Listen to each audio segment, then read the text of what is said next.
Okay, so my name is Rachel Nwagaba, and I am a lecturer and a counseling psychologist at the Department of Mental Health and Community Psychology, that is School of Psychology, Makerere University. I am attending HAS East Africa here in Kabale, but really hosted by Kabale University, and this is a great privilege for me. I would like to speak to what my leadership was before coming to HAS. I have always focused on service learning, and so my leadership style is servant leadership. And I have really wanted to give back to the community, bring other people along as I work, and but sometimes I have not been as effective.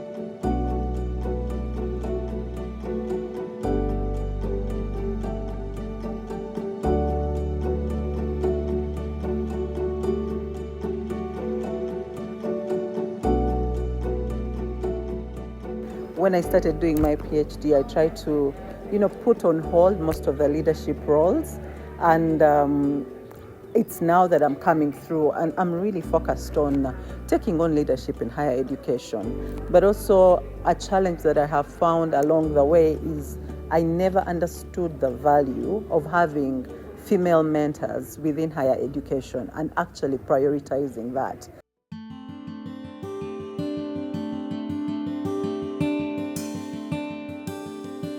Hello, my name is Susan Bodi from Gulu University.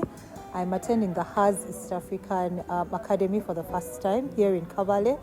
I heard about HAS from a colleague of mine at Gulu University who attended it a couple of years ago, and she became highly recommended.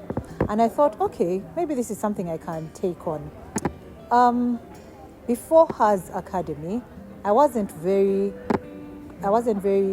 particular or very interested in speaking up because I didn't think it was as important to be heard as I've learned at this academy.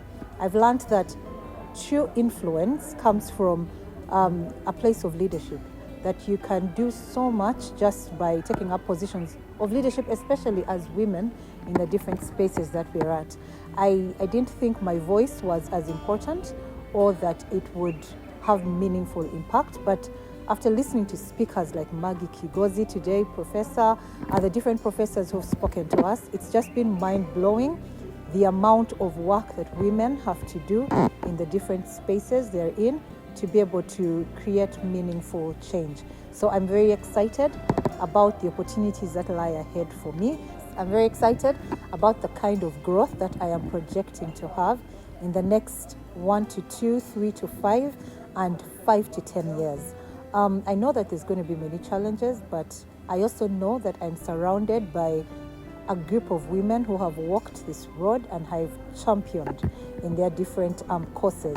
So I know that I'll be all right. I plan on implementing my leadership strategies by collaborations. That's one thing that has stood out for me in this academy, the power of working together with people, with like-minded people, but also with people who are doing different things, and just finding synergies to be able to propel your dreams. I am grateful to the organizers of HAS East African Academy.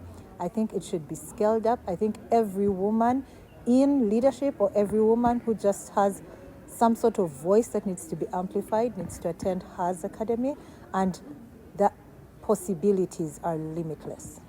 So I have had amazing experiences at HAS East Africa. Just right from the beginning, when we started the journey, we have visited a number of universities. We went to Mbara University, we went to Bishop Stewart University, and met the administration.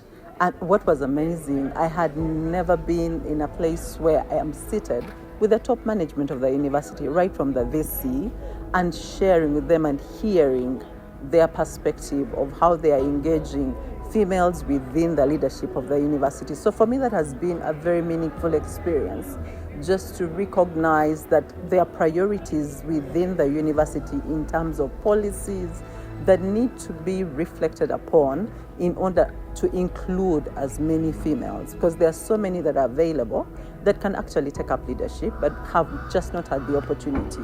And then another one was the reflection on, drawing my career map.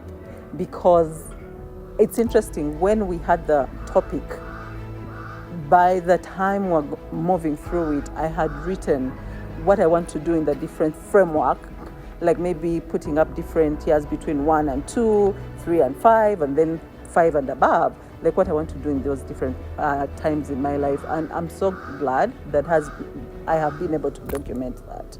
So what I want to do after HAS is to actually implement my career map, and also be able to, because we were tasked to write down a leadership plan or strategy.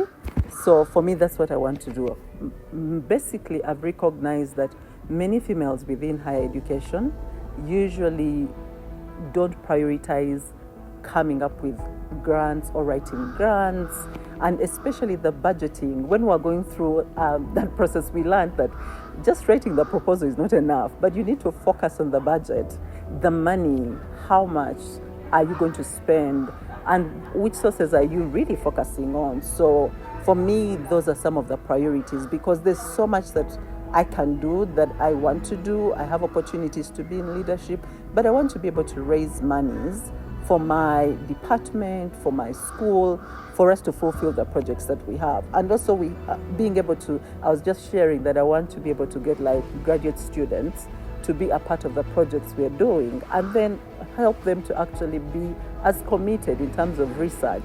And we need money for that. So HAS has really given me an opportunity. I've listened to people's different experiences, and recognizing that actually it's something we can be able to prioritize, and it's achievable. So I'm really grateful for having this opportunity. It's been very meaningful for me.